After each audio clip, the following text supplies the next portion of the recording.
Alors l'agriculture, c'est du bon sens paysan, c'est du terroir, c'est de l'attachement à son sol, mais c'est de l'innovation.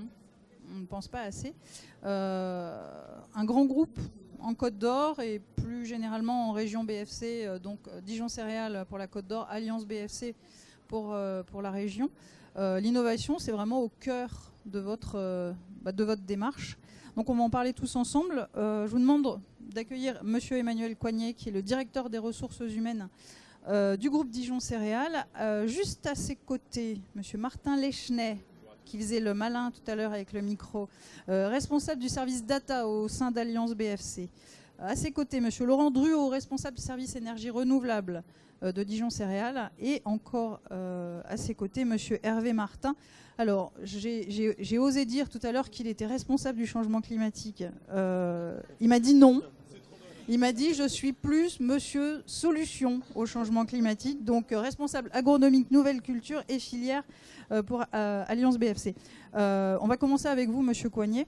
L'innovation, elle colore aujourd'hui toute la stratégie du groupe Dijon Céréales. Est-ce que vous pouvez nous expliquer à travers de quel secteur et de quelle manière? Ouais. Bon, bonjour à toutes et tous. Ouais, l'innovation dans nos activités agricoles, en fait, ça fait un petit moment maintenant qu'on s'oriente et qu'on se concentre sur l'innovation et puis les procédés un petit peu nouveaux au sein de l'agriculture. En fait, on est parti d'un constat qu'on partage tous. On était juste avant le Covid, et puis le Covid nous a touché de plein fouet. Mais on est une activité agricole de collecte de céréales, d'appro. Et c'est vrai qu'à partir de 2015, on commençait à être impacté fortement par les températures, le climat, la pluie, le sec. Enfin voilà, il se passait pas en fait une campagne normale entre guillemets. Il y avait toujours un élément climatique qui nous impactait, et en fait cet élément-là nous a vraiment un petit peu fait bouger les choses et fait réfléchir. Alors le climat a été au centre. Il y a la géopolitique, on en parlera aussi peut-être un peu, qui nous impacte aussi. Les attentes sociétales, la souveraineté alimentaire, le consommer, le nourrir local, etc. Bon, en fait, toutes ces questions-là nous ont posé la problématique de comment nous, en tant que coopérative, comment on pouvait accompagner au mieux nos agriculteurs, nos exploitations agricoles en territoire, pour s'adapter et trouver des solutions par rapport à des événements qui, de toute façon, de facto, nous impactent et nous touchent tous les ans, et nous touchera dans les années qui viennent, parce qu'encore une fois, le changement climatique, il est là. Et aujourd'hui, de faire l'analyse comment on lutte contre, c'est peut-être même déjà l'étape d'après. Aujourd'hui, c'est comment on doit s'adapter à ce changement climatique qui nous impacte dans nos fonctions quotidiennes. Donc l'innovation, c'est ce service énergie renouvelable, c'est la data, c'est tout ce que va vous évoquer nos consultants aujourd'hui. Mais encore une fois, ça a été fait au sein du groupe Dijon Céréales avec la question comment redonner de la robustesse à nos exploitations agricoles dans cet environnement extrêmement volatile, extrêmement changeant, extrêmement impactant, et qui nous oblige à nous pousser vraiment à travers le retranchement et à trouver des solutions en termes d'innovation. Et en fait, c'est ça, ce que je voulais vous dire, c'est que l'innovation a plutôt été une source d'inspiration et de solutions par rapport à une situation sur laquelle si on n'avait pas bougé, on serait aujourd'hui en difficulté, alors qu'on a des vrais projets de diversification, on a des vraies solutions à proposer à nos exploitations agricoles pour qu'elles passent le cap de ce changement climatique qui nous touche. Voilà. Donc au lieu d'être victime et un peu attentiste vis-à-vis de cette situation inéluctable, vous avez décidé de réagir et puis de faire ce que font les paysans depuis la nuit des temps, c'est-à-dire s'adapter. Ouais, c'est ça. C'est profiter de ce contexte qui est qui peut être négatif, pour en faire un contexte d'opportunisme et justement de promouvoir d'autres solutions qui vont permettre à notre agriculture, à nos exploitations, à nos agriculteurs de pouvoir passer ce cap et de pouvoir retrouver une robustesse qu'ils n'avaient plus auparavant par rapport à ce changement. Alors, un de ces outils, Monsieur Lèchenay, c'est vous qui en êtes le responsable. Vous êtes en charge de développer des outils basés sur la valorisation de la data au service des agriculteurs. Alors, a priori, data et agriculture, on n'aurait pas envie de les mettre ensemble, et pourtant. Oui, merci. Donc, Martin Lèchenay, moi je dépends du service R&D de l'Alliance BFC. Donc, le service R&D, il a été mutualisé entre 3 coopératives importantes de Bourgogne-Franche-Comté qui ont bien conscience des enjeux d'adaptation au changement climatique. Et du coup, on a construit notre activité de façon à identifier les problèmes, les mesurer. C'est là où la data a un rôle important, c'est être capable d'évaluer la situation, de projeter les choses et de voir à quoi on va être soumis. Ensuite, d'incuber de nouvelles solutions. Donc forcément, mes collègues en parleront, mais on teste une diversité de choses et là-dedans, on ne retient que finalement les solutions candidates les plus pertinentes pour nos exploitations. Puis après, il y a une phase d'accompagnement, finalement de phase pilote, avant que ce soit vraiment démultiplié dans les exploitations de Bourgogne-Franche-Comté. Alors, ça va s'appliquer dans quel secteur, par exemple? Est-ce que vous avez des exemples concrets où la valorisation de la data a pu aider des exploitations? Donc nous, en fait, on collecte de la donnée à différents niveaux. On va collecter des données à l'échelle intraparcellaire et on va aller de manière très fine au niveau des parcelles pour cartographier les parcelles et être capable finalement d'intervenir, de faire des interventions qui tiennent compte de l'hétérogénéité intraparcellaire, de la variabilité spatiale qu'on peut avoir au sein d'une parcelle.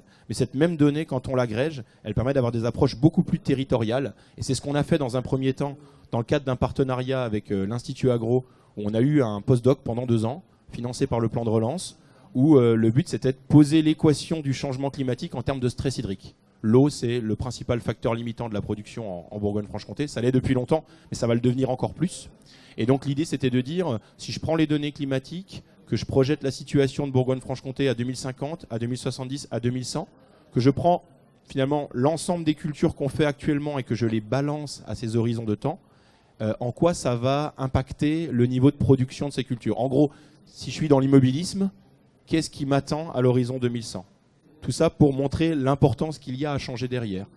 Donc en fait, on a ce postdoc, il a travaillé à recenser un certain nombre de données de sol, données climatiques, données de pratique. Il a superposé tout ça et dans un petit modèle d'évaluation du bilan hydrique journalier, on a pu évaluer en quoi le stress hydrique et donc l'impact sur la production lié au stress hydrique va s'accentuer à l'horizon 2100. Alors derrière, vous proposez des solutions déjà ?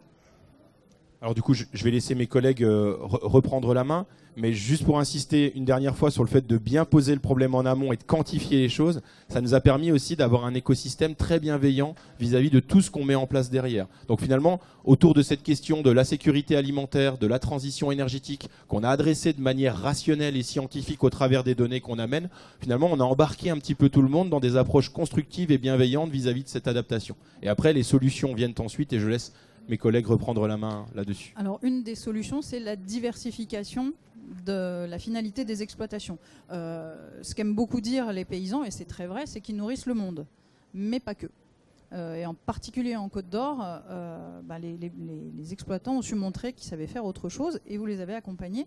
Alors, Monsieur Drouot, vous êtes responsable d'un site qui est assez extraordinaire. Je ne sais pas si certains d'entre vous ont eu l'occasion d'aller à Sérilly, en Haute-Côte d'Or, dans le Châtillonnais, pour voir ce qu'on a appelé le méga méthaniseur. Alors, il n'aime pas ça, il va nous dire pourquoi.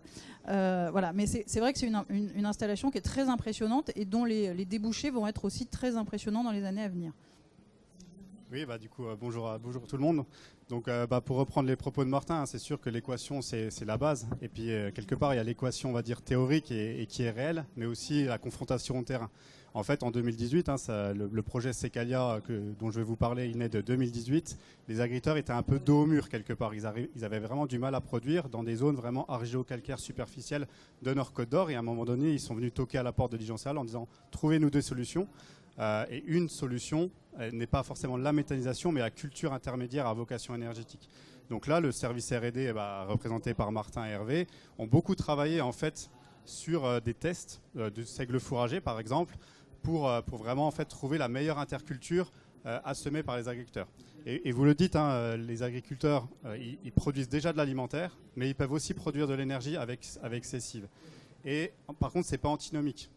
Systématiquement, la cive, c'est une culture intermédiaire à vocation énergétique et ça ne vient pas impacter la culture principale qui est derrière. Donc ça, c'est vraiment important. Et le modèle finalement de l'agriculture et de Dijon Céréales, c'est la diversification, mais pas au détriment de l'un ou de l'autre des pans. Donc en fait, ce seigle fourragé il va être semé en septembre et il va être récolté en mai et systématiquement suivi par une culture principale derrière. Et en fait, le but de Dijon Salles, ça a été de fédérer des agriculteurs qui étaient intéressés par ce seigle fourragé. Donc finalement, la métallisation, le méga métalliseur quelque part, c'est ni plus ni moins que 150 agriculteurs qui travaillent ensemble pour du coup approvisionner l'unité en seigle fourragé. Donc entre 2018 et 2024, la première injection de biométhane du coup dans les réseaux, c'est cette année. Il y a eu beaucoup de travail collectif, déjà auprès des agriculteurs, les convaincre, les accompagner, parce que c'est quand même un changement pour eux. Mais très vite, en fait, ils ont été assez séduits par cette solution parce que les résultats aussi agronomiques ont porté leurs fruits. Donc, pour l'agriculteur, c'est vraiment une diversification qui est très intéressante parce qu'ils ont 2 cultures en un an. Ils ont aussi un prix qui est garanti pendant 15 ans, chose qui en agriculture n'existe pas. Le biométhane qui sera commercialisé par Secalia est garanti par l'État et du coup, par ricochet, on peut aussi garantir le prix du seigle fourragé. Donc c'est une diversification agronomique et une diversification aussi économique pour les agriculteurs. Donc moi, juste ce que je veux souligner là-dedans, par rapport au thème de la journée aussi, l'audace d'entreprendre, c'est aussi que c'est un projet éminemment collectif. C'est la coopérative, mais qui s'est entourée de beaucoup de partenaires, à la fois institutionnels, mais aussi partie prenante, la Chambre d'agriculture, enfin je ne vais pas tous les citer, ça serait trop long, mais vraiment pour vous dire que pour en fait réaliser des entreprises de transition énergétique et agronomique pour les agriculteurs, il faut vraiment qu'on soit tous ensemble autour d'un même projet et qu'il soit soutenu par les préfectures, mais aussi, les députés, vraiment par tout le monde pour que ce soit vraiment une réussite. Donc à ce jour, Secalia, ça va produire quand même 15% du gaz au niveau de la Côte d'Or, donc c'est un chiffre important, et puis c'est du gaz vert aussi. Donc on remplace vraiment avantageusement le gaz fossile du gaz, par un gaz vert. Et pour l'agriculteur, c'est une diversification agronomique, une adaptation aussi au changement climatique. Et puis demain, il va retoucher du digesta, donc je ne vais pas rentrer trop dans la technique, mais il va aussi boucler la boucle en retouchant le digesta pour venir fertiliser ses cultures. Donc c'est vraiment un beau projet qui va durer 15, 20, 30, 40 ans. En tout cas, c'est des projets qui peuvent être impactants pour un territoire. Alors on a la chance d'avoir dans notre assemblée 2 personnes qui ont été aux affaires, oui. Au plus haut, 2 parlementaires et une ministre, Madame Katabi, merci d'être là, Monsieur Borda, merci d'être là. Vous parliez à l'instant du fait qu'on est obligé d'être tous ensemble autour d'une table. Ça veut dire qu'il faut une volonté politique. C'est vrai que la souveraineté alimentaire a été un des grands piliers de la politique qui a été menée avant ce gouvernement. On verra ce qui nous attend. On a une déclaration de politique générale qui va bientôt arriver. La souveraineté alimentaire, retrouver du pouvoir d'achat, y compris pour les agriculteurs, dans le nord de la Côte d'Or. Alors, il y a les viticulteurs au sud qui vont très bien, globalement. Et puis, il y a les céréaliers au nord qui vont un petit peu moins bien, parce que moi, j'y habite, donc je peux vous dire que la terre là-bas, il y a beaucoup de cailloux. C'est argilo-calcaire, mais il y a beaucoup de cailloux. Dès qu'on soque un peu, ça va pas très bien. Donc, je comprends qu'effectivement, vous ayez dû réfléchir. Alors, avec la data, pour le coup, il faut de la connaissance pour se dire qu'est-ce qu'on peut faire, aller chercher les espèces qui vont bien, et puis convaincre. Comment vous avez réussi à convaincre parfois des familles d'agriculteurs qui sont installées depuis des générations et qui depuis des générations font un modèle d'agriculture, et puis leur dire, maintenant, en plus de ça, vous allez être producteur d'énergie. C'est quoi le facteur humain, là, il est très important, il faut l'assentiment des gens, sinon ça ne marche pas. Comment vous avez fait ? En fait, c'est vrai qu'il y a eu beaucoup de réunions agriculteurs, mais en fait, assez vite, un consensus. Et nous, on l'a vécu de plein fouet. En 2019, on a fait la première réunion agriculteur. Et déjà, il y avait 150 agriculteurs dans la salle qui étaient vraiment en attente de solutions. Donc j'ai presque envie de dire, même si c'est quand même du travail derrière, ça s'est fait assez naturellement. Il n'y a pas eu beaucoup à convaincre parce que la situation faisait qu'ils étaient d'ores et déjà convaincus. Après, c'est sûr que quand on rentre dans la technique, dans la mécanique aussi du contrat, il faut beaucoup utiliser de salive. Mais l'idée de base, en fait, elle était déjà partagée par les agriculteurs. Après, le fait de convaincre aussi l'ensemble de la population, parce que forcément, Secalia, c'est une enquête publique, etc. Il y a beaucoup de questions autour de ça. Dualité entre alimentaire et énergie, dualité aussi par rapport à toutes les nuisances potentielles que cela peut créer. Le dialogue avec le territoire, il a été fait de manière très sereine, j'ai envie de dire, en tout cas avec les municipalités, avec du coup aussi avec les députés, et aussi beaucoup avec les services de l'État et la préfecture. Et il y a eu un consensus général qui s'est opéré relativement vite. Alors on ne sait pas forcément trop l'expliquer, peut-être que si on refait un projet, ça sera peut-être des fois un peu plus épineux. Mais là, finalement, tout le monde s'est retrouvé dans une spirale assez positive, et tout le monde a dit banco, on y va, et puis on donne la chance au projet. Et là, le méthaniseur fonctionne. Vous avez fait vos premières injections dans le réseau. Comment ça se passe? Et qu'est-ce que ça va signifier sur le long terme pour ce côté du Châtillonnais, qui est, encore une fois, je le répète, un endroit du département qui était en voie de paupérisation pour beaucoup d'agriculteurs? Là, en fait, ça fait déjà 3 ans qu'on récolte du seigle, pour des notions de stock aussi, et on voit déjà les premiers prémices vraiment intéressants, en fait, financiers pour les agriculteurs, mais aussi agronomiques, c'est-à-dire que derrière leur cible, ils voient une culture qui est beaucoup plus propre. Mais sur les côtés financiers, une récolte là qu'on a vécue qui est très très compliquée, la CIF s'en est très bien sortie, avec des rendements à la hauteur, et du coup un complément de revenus qui a permis quelque part, alors de sauver, c'est pas le bon terme, mais de sauver un peu les meubles quelque part. Et du coup là on le voit vraiment matériellement dans les comptes de nos exploitations, donc ça c'est vraiment top. Et pour le territoire, la première injection de biométhane a eu lieu le 30 juillet 2024, donc c'est aussi intéressant, parce que du coup on va monter en puissance, on est encore en montée en charge, mais demain c'est tout Châtillon-sur-Seine et toute Sainte-Colombe-sur-Seine approvisionné en gaz vert toute l'année. Et puis dans la grosse artère, ça pourra revenir aussi à Dijon. Donc ça, voilà, ça, c'est intéressant pour ça. Alors vous me fournissez une passerelle formidable pour votre voisin.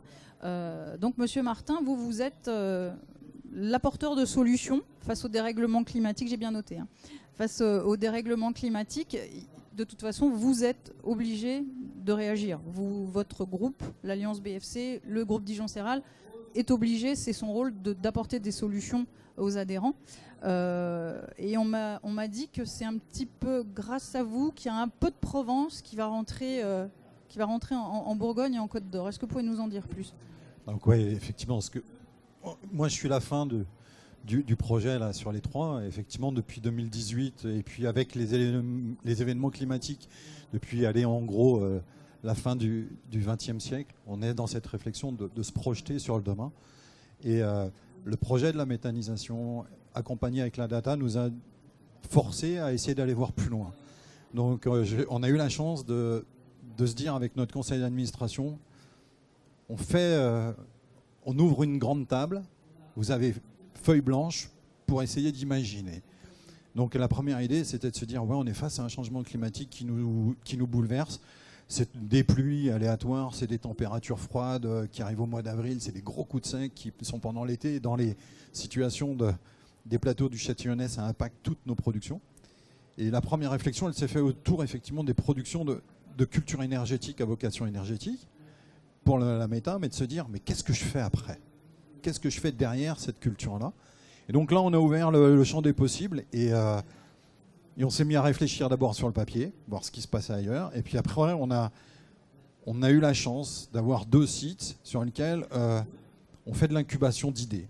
Donc sur ces 2 sites, depuis 2020 à peu près, on a testé plus d'une trentaine d'espèces. Et ces espèces, elles nous permettent d'abord et d'une de nous faire un avis agronomique, de voir quelle est l'adaptation qui peut se faire là, de faire des erreurs, d'apprendre de tout ça, parce qu'en fait, on retient énormément de l'échec ou de ce qui ne va pas, ou de remettre d'une année sur l'autre là où on a pu voir qu'on n'avait peut-être pas bien appréhendé la culture. Donc ça a été faire vraiment une approche agro. Là où on s'est accompagné de la data et du travail qu'a fait le postdoc, ça a été de se dire aussi il y a un enjeu ressources en eau, parce que faire de la production alimentaire, quelle qu'elle soit, production végétale, production animale, il y a un besoin d'eau. Donc c'est de se dire aujourd'hui comment je peux aller valoriser le moindre millimètre, essayer de le travailler dans mon territoire. Donc on a testé toutes ces espèces. Et on est passé de variétés d'espèces à très long terme. On parle aujourd'hui de tests d'abricots, de pêche, de nectarines. Donc là, vous voyez bien que c'est la vallée du Rhône qui est en train de remonter chez nous. Des plantes aromatiques à parfum, oui. Alors on pense lavande parce que c'est toujours la première idée, mais il y a tout le reste. Donc les fameuses dites herbes de Provence qui sont le thym, romarin, sarriette et autres.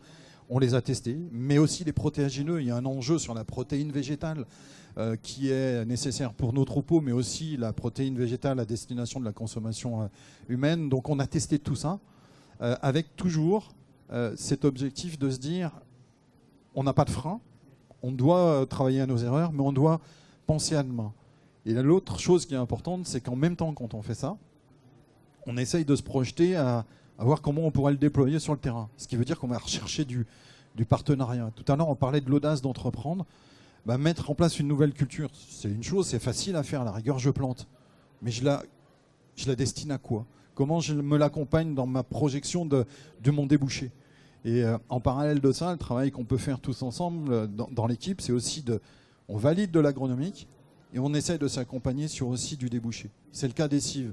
Quand on parle de plantes aromatiques, pourquoi pas parler du bouquet des herbes de Bourgogne demain, mais c'est quoi le débouché? C'est quel volume? C'est comment je pourrais accompagner mes agriculteurs dedans? Et c'est de travailler dans un cercle assez vertueux. C'est je suis producteur, je maîtrise, mais j'ai aussi des gens qui m'accompagnent dans ça. C'est parce que sans ça, sans le bout, on n'arrive pas à aller à fidéliser nos filières, quoi. Monsieur Coignet, vous parliez tout à l'heure d'attente sociétale. C'est vrai qu'il y a on a parlé d'agribashing.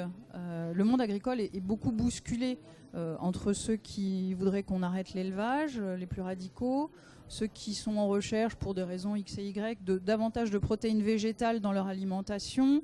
On parlait d'eau tout à l'heure, les cultures ou les élevages qui vont devoir s'adapter à ce stress hydrique. Comment un groupe qui est un mastodon dans le coin, comme Alliance BFC et Dijon Céréales particulièrement, réagit? Comment est-ce que vous faites? Alors, c'est vrai que on parlait d'attente sociétale et tous ces projets de diversification, ils ont été aussi menés avec une notion de la force du collectif qui a vraiment été très importante et prédominante.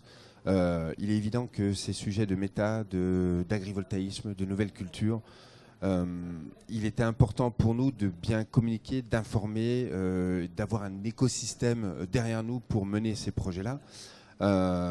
Et en fait, le vrai enjeu, c'est ça, c'est innover, avoir de l'audace, c'est aussi prendre des risques, mais c'est aussi quelque part casser la peur d'eux. Et on a, au-delà de 3 experts hyper techniques qu'on a, mais c'est aussi une capacité de communiquer, d'informer, de vulgariser, enfin vraiment qui a été importante. Je lisais un article, je ne sais pas si tu l'as lu, vous l'avez lu, l'article du Bien Public sur la Haute-Marne, sur les projets en Haute-Marne. C'est exactement ça. En fait, on a pu mener ces projets-là et on va pouvoir continuer à mener ces projets-là parce qu'à un moment donné, l'enquête publique, on a vraiment apporté des réponses à toutes les questions, sans tabou, en évoquant vraiment tous les sujets. Et le grand public, les attentes sociétales sur ces sujets-là sont encore, ils peuvent être encore en interrogation sur la méta. Ça fait du bruit, il y a des camions sur la route, il y a des odeurs, etc. Et en fait, d'expliquer que non, on a des concepts industriels qui permettent de gérer ça au mieux. On peut porter ces projets-là et on est plutôt content et même fier de les avoir portés en région parce que je peux vous assurer que dans d'autres régions plus à l'ouest, et là en l'occurrence le BP évoquait la Haute-Marne qui n'est pas très loin, ces projets-là sont entérinés, ne sont pas entérinés et restent en l'état de projet parce qu'à un moment donné, on n'a pas su aligner et on n'a pas su importer l'adhésion commune sur ces projets-là. Et ça, quelque part, c'est notre ADN de coopérative aussi, qui est l'union fait la force d'avancer en collectif, d'avancer en meute, si on veut dire. Mais en tout cas, ces projets-là, il a fallu convaincre nos agriculteurs qui, au départ, étaient quand même sceptiques. Vous les sortez de dizaines d'années de production agricole pour les emmener sur des projets. Mais il a fallu aussi convaincre nos politiques, nos administrations, nos concitoyens, nos salariés. Et ça, ce débat-là de communication, d'information, il a été essentiel. Au-delà de l'aspect technique, ça a été pour nous un véritable enjeu. On va en profiter puisque vous êtes là, vous allez peut-être pouvoir répondre aux questions de l'auditoire. Profitez-en, c'est vraiment la journée, elle est faite pour ça et c'est pas tous les jours qu'on a des experts qui sont disponibles. Si vous me permettez, juste par rapport à ce que dit Emmanuel, c'est même pas nous ça vient même pas de nous. On a eu la chance de recevoir cet été Christian Huyghe et ses équipes. Donc Christian Huyghe, il est directeur scientifique d'INRAE et il a justement été voir un peu la vitrine de nos projets au travers de la méta et des démonstrateurs agrivoltaïques qu'on suit. Et à la fin de la journée, il nous a dit en fait, je crois que la force que je vois chez vous, c'est vous travaillez des solutions qui sont innovantes à chaque fois par elles-mêmes, mais vous êtes passé d'une vision du bien propre, et il a fait le signe vertical comme ça, à une vision du bien commun. Et en fait, cette notion de cohérence entre tout ce qu'on met en œuvre au niveau d'un territoire, cette vision systémique, c'est ça la grosse force et c'est ça vraiment l'innovation et ce qui fait que ça marche et qu'il y a une bienveillance globale au niveau de nos projets et de nos actions. puis ce qui emporte aussi l'adhésion, c'est que les projets, vous parliez d'agrivoltaïsme tout à l'heure, on a les cives, elles n'obèrent pas le métier numéro 1 de l'agriculteur qui est effectivement de nourrir. Que ce soit son troupeau, qui plus tard va nous nourrir nous, ou nourrir directement les hommes. C'est pas obéré. Ça va avec, ça aide, ça conforte, mais ça n'enlève rien. Tout à fait. Il y a un équilibre à trouver. Je crois que dans un des projets qui s'appelle Métabiosol, il y a des exemples de gens qui sont trop allés sur les agri-énergies, dont plus de 75% du chiffre d'affaires provient des agri-énergies, et ben ils retombent dans les mêmes écueils que ceux qui s'étaient spécialisés sur certaines cultures. Donc en fait, finalement, la solution, elle est dans la diversité, dans la répartition du risque, dans la désindexation. Voilà. Il faut donner de la robustesse. Quelque part, la solution, elle est dans ce que faisaient les anciens, c'est-à-dire d'avoir de la polyculture, du polyélevage, d'avoir pas une seule culture et une seule destination, mais d'avoir un écosystème finalement complet qui puisse vivre. Est-ce qu'il y a des questions dans la salle? Je suis sûre qu'il...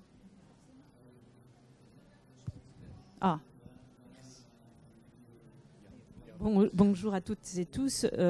Non pas véritablement une question, mais je crois que vous êtes en attente surtout. Par rapport à... Il y a eu un certain nombre d'engagements lorsque vous avez d'ailleurs été reçu par le Premier ministre Attal de l'époque. Et donc je voulais savoir où en étaient aujourd'hui un peu vos relations. Est-ce que vous avez déjà eu des relations pour pouvoir répondre aux attentes particulières qui ont été émises lors de la dernière crise? Alors qu'on a essayé de répondre en matière de pouvoir d'achat, vous l'avez dit, etc., sur les petites retraites. Vous êtes aussi en attente énormément de simplification aussi.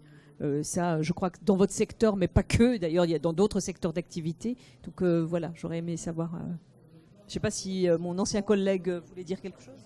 Mais c'était plus une remarque sur le développement des projets aujourd'hui. C'est le constat que je fais, c'est que aujourd'hui, les grands groupes internationaux n'arrivent plus à implanter des projets tout seuls sur les territoires. Ils sont obligés de passer par des interlocuteurs locaux qui sont suffisamment solides, mais suffisamment implantés sur les territoires. Et donc c'est aussi ça.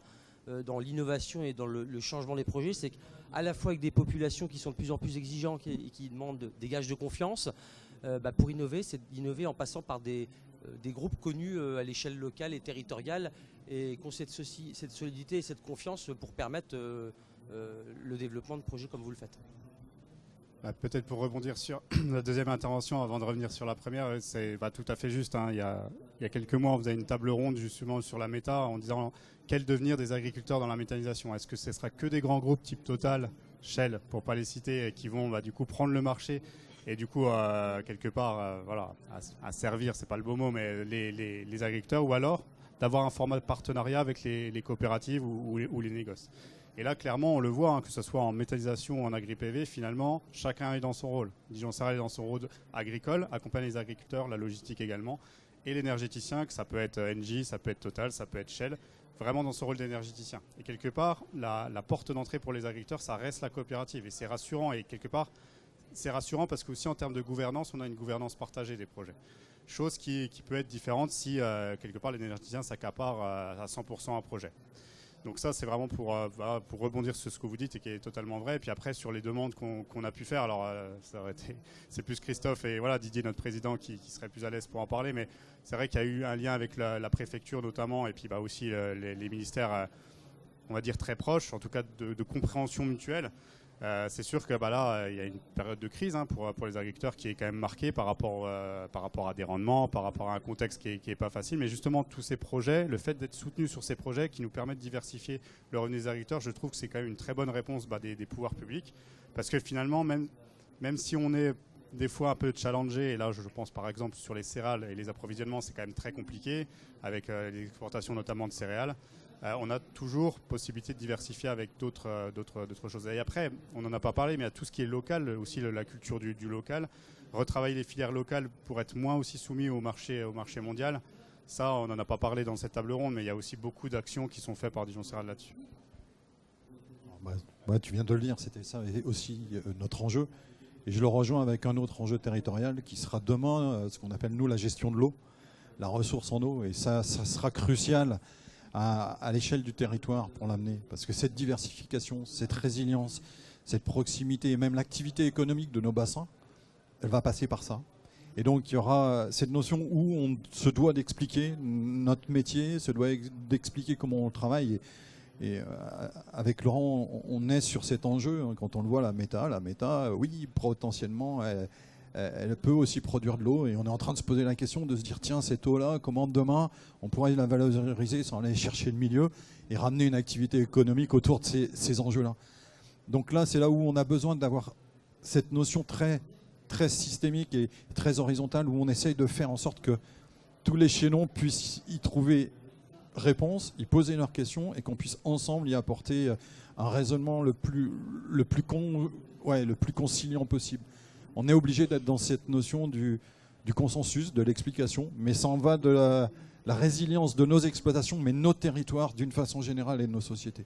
Et c'est ça notre audace. Pour nous aujourd'hui, on la voit que comme ça. C'est-à-dire que si on n'explique que par le prisme que de la production, ben on passe pas, le message passe pas. Si on arrive à expliquer l'enjeu territorial d'une production de méthane qui alimente 15% d'énergie verte, la Bourgogne et la Côte d'Or, on passe sur un autre enjeu. Et c'est à ça qu'on a besoin d'expliquer notre métier. Le temps va nous manquer un peu, mais effectivement, le fait que des projets comme ça existent, ça parle aussi d'aménagement du territoire. On est dans un département en Côte d'Or où la métropole vampirise, pour les Dijonnais, une grande partie du territoire. Donc c'est important d'avoir des productions qu'on ne peut pas délocaliser. Par définition, les cives, on ne va pas venir les planter au milieu de la rue de la Liberté. C'est bien qu'elle soit là-bas, elle a sa raison d'être, et surtout elle fixe des exploitations, elle crée de l'emploi. Combien jusqu'à présent ? C'est 50 emplois confondus direct indirect. Sur le méthaniseur, il y a 10 emplois directs qui sont en CDI, qui font que ça. Mais après, tout ce qui gravite autour, c'est un peu de logistique, un peu de maintenance, un peu d'artisanat aussi, quelque part les agriculteurs et les entreprises de travaux agricoles. Donc c'est une 50aine d'emplois. Voilà. D'accord. Alors nous, on est avec l'agriculture, donc si on ne nous met pas dehors, on reste. Je tiens à le dire pour les personnes qui attendent peut-être pour la table ronde suivante. Nous, on est bien. Donc on va continuer à discuter puisque visiblement, on va continuer. Oui, je parlais à l'instant d'aménagement de territoire, de création d'emplois. Le poids de Dijon Céréales actuellement, qu'est-ce que ça représente en termes humains ? Vous êtes directeur des ressources humaines. Qu'est-ce que ça signifie ? Qu'est-ce que ça peut vouloir signifier aussi en termes de recrutement, en termes de création d'entreprises, pas uniquement d'exploitation agricole. D'ailleurs, ça veut aussi pouvoir dire des opportunités de start-up, pourquoi pas. Ouais, alors le groupe Dijon Céréales aujourd'hui, c'est tout métier confondu, c'est 800 personnes, 800 salariés, avec un pic en période saisonnière, en période de moisson, où on recrute 150 saisonniers. Après, voilà, tous ces projets de diversification, d'innovation, forcément, ont conduit à changer complètement notre modèle d'emploi. L'emploi de Martin, l'emploi de Laurent, l'emploi d'Hervé, c'est des emplois qui n'existaient pas il y a 6 ans. Donc voilà, nous aujourd'hui, on est dans cette dynamique et dans cette logique d'accompagner les nouveaux emplois dont on va avoir besoin demain, aujourd'hui et demain, d'aller chercher ces compétences pour occuper ces emplois. D'où le partenariat avec des formations et des écoles comme l'Institut Agro à Dijon, qui nous permettent justement d'adapter notre modèle, de faire comprendre notre stratégie de développement de nouvelles activités et d'adapter les modèles de formation pour qu'on puisse demain avoir les compétences dont on va avoir besoin sur des emplois qui bougent, qui sont en pleine évolution et même sur des emplois qu'on ne sait pas encore de quoi sera fait demain. Donc ça veut dire que si on a l'audace d'entreprendre, on peut parfaitement venir taper à la porte en disant voilà, moi j'ai eu cette idée, est-ce que vous pensez qu'on peut travailler ensemble ? Ouais, c'est ça. En fait, c'est encore une fois la partie technique. Cette partie-là, nous, on peut l'accompagner, etc. Mais la partie investissement, la partie courage, la partie je prends des risques, etc. Ça, c'est des valeurs qui aujourd'hui vont être très recherchées par rapport à nos défis, à nos transformations de demain. D'accord. Moi, je crois qu'on a été repérés. On va devoir laisser place à la table ronde suivante. Merci beaucoup, c'était passionnant. Merci à vous.